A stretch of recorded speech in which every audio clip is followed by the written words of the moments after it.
If you are watching this right now, it is not by accident. It is by divine appointment. You clicked on this video because something inside you is tired. Tired of pretending everything is fine. Tired of carrying weights that were never meant for your shoulders. Tired of waking up with a heavy chest, overthinking every decision, worrying about tomorrow, and feeling like no matter how hard you try, life just keeps pulling you in opposite directions. I know that feeling. I have been there.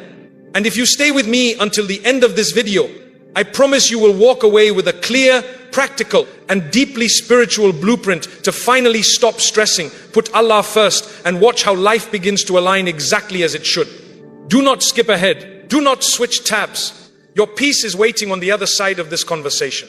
Listen with an open heart, and let us begin. My dear brothers and sisters, my beloved family in faith, today, I want to sit with you not as someone standing behind a podium, but as a friend who has walked through the same storms you are walking through. I want to speak to your heart, not just your ears, because what I am about to share is not another motivational speech. It is a lifeline. It is a way out of the cycle of anxiety, overthinking, and emotional exhaustion. It is a return to peace. The title says it all. Stop stressing.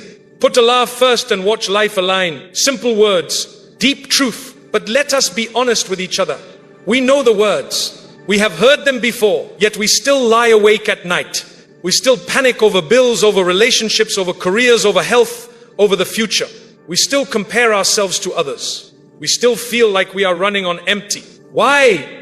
Because knowledge without application is just information. And information does not calm a trembling heart. Only connection does. Only alignment does. Let us start with a reality we often ignore. Stress is not just a psychological condition. It is a spiritual misalignment. When your chest feels tight, when your mind races at 3 in the morning, when you feel like you are holding everything together while slowly breaking apart, your heart is trying to tell you something. It is saying, you are trying to carry what was never meant for you to carry. You are trying to control outcomes that belong to the Creator. You have forgotten who is in charge. And in that forgetfulness, peace leaves. Anxiety enters. Confusion takes over. You start reacting instead of responding. You start fearing instead of trusting. You start pushing instead of praying. Allah never designed you to live like this. He did not give you a beating heart so it could worry endlessly. He gave it to you so it could remember Him. He did not give you a thinking mind so it could panic endlessly. He gave it to you so it could reflect, plan, trust, and surrender. The moment you shift your focus from asking, how do I fix this, to asking, how do I draw closer to Allah through this, everything changes. Not because the problem magically disappears, but because your relationship with the problem solver transforms. Let me ask you something very honestly. When was the last time you truly rested? Not just slept, not just took a day off, but rested? Because rest is not found in expensive vacations. It is not found in job promotions. It is not found in social media validation, bank account balances, or people praising you. True rest is found only in the remembrance of Allah. Allah says in the Holy Quran, verily in the remembrance of Allah do hearts find rest. Notice the wording. He did not say minds find rest. He did not say bodies find rest. He said hearts find rest, because the heart is where peace lives. And when the heart is disconnected from its source, no amount of worldly success will ever fill the void. I know what some of you are thinking right now. Mufti, I pray, I read Quran, I make dua, but life is still hard. And I hear you. I do not minimize your struggle at all. But I want to gently ask, are you doing these acts of worship as rituals or as relationships? Are you standing in prayer to check a box or to meet your Lord? Are you reciting Quran to finish a page or to receive guidance? Are you making dua to get exactly what you want or to align with what Allah knows is best for you? The difference is subtle, but it changes everything. When worship becomes transactional, it drains you. When worship becomes relational, it sustains you. Let us talk about tawakkul. Trust in Allah.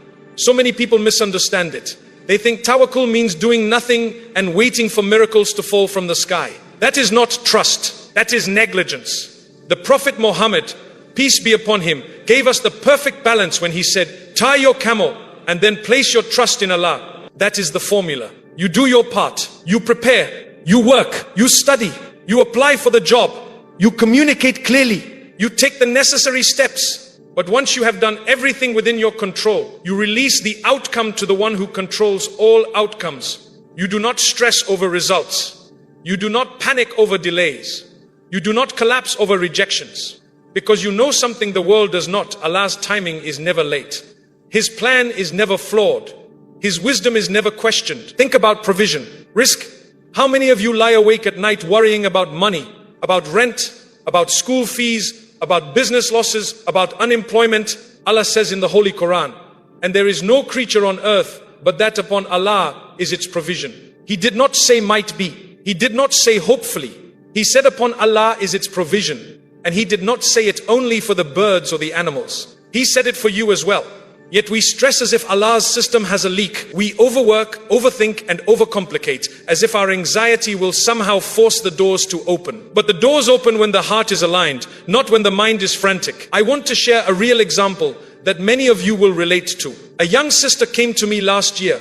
She was educated, hardworking and deeply sincere, but she was drowning in anxiety about marriage. Every proposal felt like a test. Every delay felt like a rejection. Every comparison made her question her worth. She was losing sleep, losing focus, and losing joy.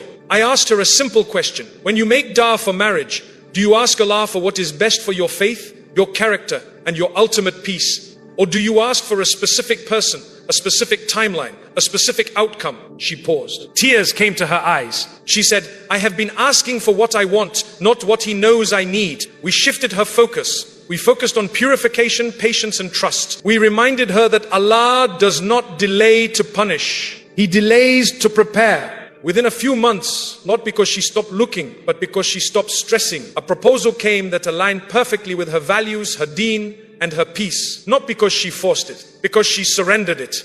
That is the secret. Alignment does not come from pushing harder. It comes from leaning deeper, leaning into Allah, leaning into His beautiful names. Ar-Rahman, Ar-Rahim, Al-Wakil, Al-Fatah, Al-Hakim. When you truly know who you are dealing with, stress loses its grip because you realize you are not alone in the storm. You are with the one who calms the sea with a single word. Let us get practical. How do you actually put Allah first in a world that demands your attention 24 hours a day, 7 days a week? I will give you a simple, powerful framework. 5 daily anchors. Not complicated, not overwhelming, just consistent. First anchor, Fajr prayer with presence. Not rushed, not half asleep, but awake in heart and body. Wake up 10 minutes early. Make ablution slowly. Feel the water. Remember it is purification for your soul. Stand before Allah. Breathe deeply. Speak to Him. Say, Oh Allah, I do not know what today holds, but I know You do. Place blessing in my time, clarity in my mind, patience in my heart, and acceptance in my soul. That 10 minutes will outperform 10 hours of stress scrolling on your phone. Second anchor, Quran as conversation, not curriculum. Read just 1 page. Only 1. But read it as if Allah is speaking directly to you. Because He is. Allah says in the Holy Quran, and when Quran is recited, listen to it and pay attention. Do not rush to finish. Pause. Reflect. Ask yourself, what is Allah teaching me here? How does this apply to my current struggle? Let the words sink in. Let them heal you. Let them guide you. Third anchor, Dhikr as your default response. Every time stress rises, do not reach for your phone. Reach for your tongue. Say, Allah is sufficient for us and He is the best disposer of affairs. Say, there is no power and no strength except with Allah. Say, I seek forgiveness from Allah. Repeat them like a lifeline, because they pull your heart out of panic and into presence. They remind you that control belongs to the Creator, not to circumstances, not to people, not to your own limited understanding. Fourth anchor, audit your company daily. You cannot grow in toxic soil and expect healthy fruit. If your circle constantly complains, gossips, pulls you into drama, or normalizes neglecting prayer, it is time to gently step back. Find people who remind you of Allah, who ask about your prayer before your paycheck, who celebrate your goodness and correct your mistakes with love. Company shapes character. Choose wisely. Fifth anchor, Da as your first instinct, not your last resort. The Prophet Muhammad, peace be upon him, said, Da is the essence of worship, not an emergency button, not a backup plan. The very essence. Make dua in prostration. Make dua while walking. Make dua with your hands raised, your eyes closed, your heart completely open. Do not just ask for relief. Ask for closeness. Ask for a heart that trusts, a mind that rests, a soul that finds peace in divine decree. Now, I want to address something very real and very heavy. The modern stress trap. Social media. Comparison. The illusion that everyone else is ahead of you. You scroll, you see weddings, promotions, vacations, perfect families, flawless appearances, and you feel like you are falling behind. But my dear friend, you are comparing your behind the scenes with someone else's highlight reel. And worse, you are measuring your worth by a system that was never designed by Allah. Allah did not create you to be them. He created you to be you. With your own pace, your own tests, your own blessings, your own story. Focus on your own connection. Focus on your own growth. Focus on your own return to Him. Another trap we fall into. Overcomplicating faith. Islam is simple, straightforward, clear. But we make it heavy. We add conditions. We say, I will start praying consistently when I feel ready. I will read Quran when I have more time. I will make dua when I am completely desperate. Start now, even if it is small. One prayer unit with focus. One verse with reflection.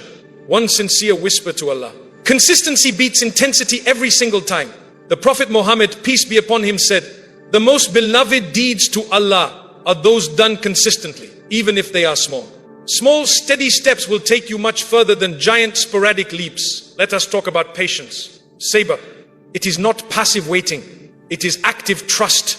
Sabr is standing in the storm and saying, Oh Allah, I do not understand, but I trust you. Sabr is working hard while surrendering the results. Sabr is crying in prostration but still making gratitude. Sabr is not giving up on Allah, even when you do not see immediate relief. Because relief is not always instant. Sometimes it is delayed to protect you. Sometimes it is redirected to prepare you. Sometimes it is replaced with something better you could not even imagine. Allah says in the Holy Quran, and He will provide for him from where he does not expect, from where you do not expect, not where you planned, not where you pushed, but where you did not even look. Because Allah's provision does not follow human logic. It follows divine wisdom. I want to share a powerful mindset shift that will change how you handle stress. Stop asking, why is this happening to me? Start asking, what is this teaching me? Every hardship is a classroom. Every delay is a redirection. Every loss is a purification. Every unanswered dada is a better plan in motion. The Prophet Muhammad, peace be upon him, said, no fatigue, illness, anxiety, sorrow, harm or distress befalls a believer, even to the extent of a thorn pricking them, except that Allah expiates some of their sins because of it. So when stress comes, do not curse it. Learn from it. Grow through it. Trust through it. Because the same Allah who allowed it is the one who will remove it, replace it, or reward you for it. Now, let us address consistency. I know you have tried before. You started strong. You prayed the dawn prayer for a week. You read Quran for a few days. You made dua every night. Then life got busy. You slipped. You felt guilty. You thought, I have failed. I might as well stop. That is the oldest trick of Shaitan. He does not need you to abandon faith completely. He just needs you to delay it. Tomorrow, he whispers, after exams, after this project, when things calm down. But things never calm down if you keep waiting. Start today. Even if it is imperfect. Allah loves the one who returns, not the one who never falls. He says in the Holy Quran, indeed, Allah loves those who constantly repent and love those who purify themselves. So get back up. Dust yourself off. Try again and again. And again, think about Prophet Ibrahim, peace be upon him. He was thrown into a fire. He could have panicked. He could have doubted. But he said, Allah is sufficient for me and He is the best guardian. And Allah turned the fire into coolness and peace. Think about Prophet Yusuf, peace be upon him. Betrayed by his own brothers. Thrown into a well. Sold into slavery. Falsely accused.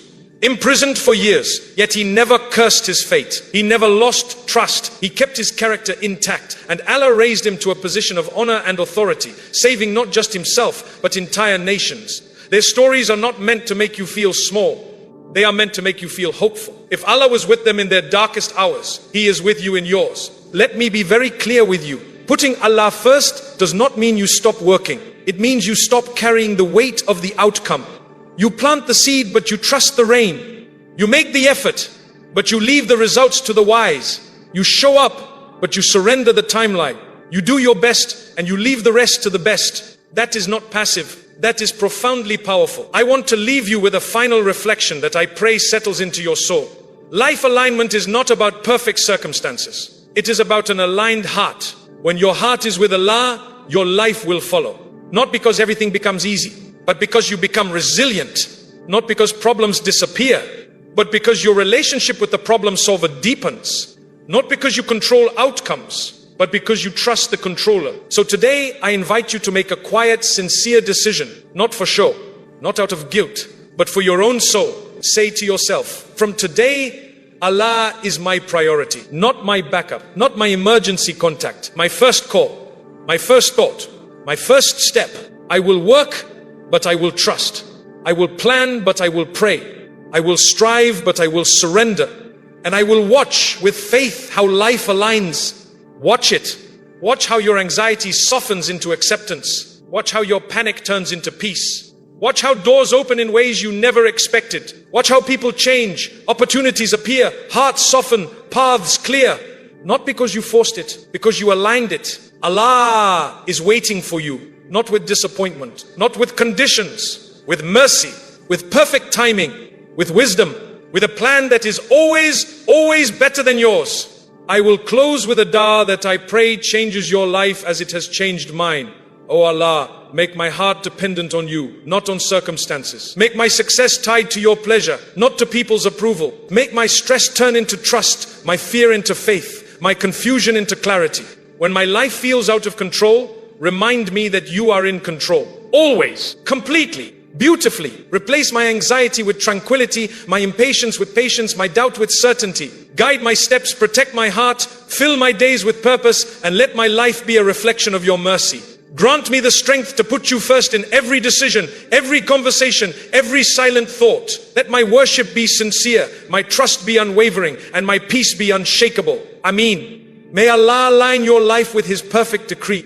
May He replace your heaviness with light, your worry with worship, your struggle with strength. May He grant you peace that does not depend on changing circumstances, but on an unchanging connection to Him. Ameen. If this message touched your heart, do not let it end here. Share it with someone who needs to hear it. Bookmark it for when stress rises again. And most importantly, take one small step today. Pray one prayer with presence. Read one verse with reflection. Make one sincere dua from the depths of your heart. Consistency will carry you. Trust will sustain you. And Allah will never leave you.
In life, you will meet people who hurt you, betray you, speak behind your back, and try to destroy your peace. And sometimes, no matter how gentle you are, no matter how clean your heart is, you still become a target. But I want to remind you today, Allah sees every tear, every wound, every injustice. And Allah does not let a single atom of pain go unnoticed. When Allah decides to defend you, even the loudest enemy becomes silent, and even the strongest oppressor becomes powerless. So do not fear people, fear the one who created them, and do not let their actions break you, because Allah will deal with them in ways you could never imagine. Satu, Allah delays, never denies, His timing is perfect. Sometimes you sit alone and wonder, why is this person still hurting me? Why is the situation not changing? Why hasn't Allah stopped them yet? And the shaitan begins whispering, making you feel forgotten or unprotected. But I want you to understand something very important. Allah's timing is never random, never accidental, and never late. When Allah delays something in your life, it is not a sign of neglect, it is a sign of precision. Allah is designing a moment for you that aligns perfectly with your healing, your growth, and your future. There are times when Allah allows an oppressor to continue for a short period, not because He supports their actions, but because He is giving them rope that will eventually expose them, humble them, or bring them to account in a way that becomes a lesson for them and a powerful blessing for you. If Allah were to punish every wrong instantly, no one would learn, no hearts would soften, and no wisdom would be gained. But when Allah lets it unfold slowly, you begin to see the truth of people, the reality of their intentions, and the depth of your own resilience. And when the justice finally comes, it comes in a way that makes everything clear, everything fair, and everything meaningful. Allah says in the Quran, do not think Allah is unaware of what the wrongdoers do. This means that every word spoken against you, every action taken to harm you, every intention formed in secret, Allah knows it all. Nothing escapes His knowledge. He delays them only until the appointed time, a time chosen with divine wisdom, a time when the consequences will be most fitting and the lesson most complete. And while you think you are alone crying, Allah is recording every tear. When you feel like nobody understands you, Allah is watching your heart. When you believe no one sees the injustice, Allah is writing every detail in a way that will return to you as healing, reward, or elevation. Your only responsibility is patience, not passive patience, but trusting patience, the kind that believes Allah is handling what you cannot handle. His job is justice. Your job is sabr. And when His justice arrives, it does not arrive lightly or partially. It arrives in a way that heals what was broken inside you, reveals what was hidden from you, and protects you from what you did not even know was coming. Allah's timing is so perfect that when you look back, you will say, had Allah given me justice earlier, I would not have learned what I learned. I would not have grown the way I grew. I would not have become the person I am today. So when Allah delays, He is not denying you. He is preparing the moment that will make you say, Ya Allah, your plan was better than anything I ever asked for. 2, Allah protects your heart while exposing theirs. Sometimes you ask yourself,